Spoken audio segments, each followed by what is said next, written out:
Nuggets de blé, des boulettes de soja à la tomate et des steaks de soja tomate basilic. D'habitude, au Collège du Rouy, c'est viande ou poisson. Mais aujourd'hui, menu vegan ou végétalien pour tout le monde. Pas un gramme de matière animale, viande, œufs ou produits laitiers. Impression des enfants. C'est assez sec, mais ça va, c'est bon. C'est comme de la viande ou très différent?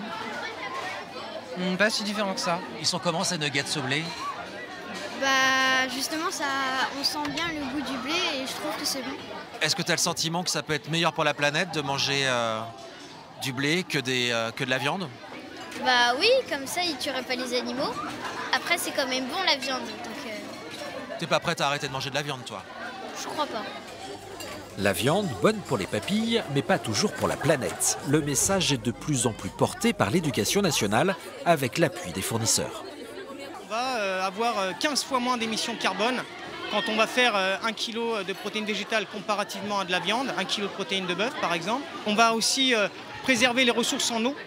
On va exploiter 20 fois moins de surface cultivable que pour faire 1 kg de protéines animales par exemple. Une prise de conscience encore rare dans la région. Cet ancien décrière a ouvert voilà 1 an et demi l'unique restaurant vegan de Reims. Seulement 20 couverts par service, mais ça marche grâce à une clientèle de curieux, rarement vegan. C'est des découvertes et puis des saveurs qu'on ne connaît pas, donc autant diversifier un maximum. Et moins compter sur la viande. C'est ça. Moins compter sur la viande. Je ne veux pas que tout le monde devienne vegan à 100%, je ne suis pas là pour convertir les gens.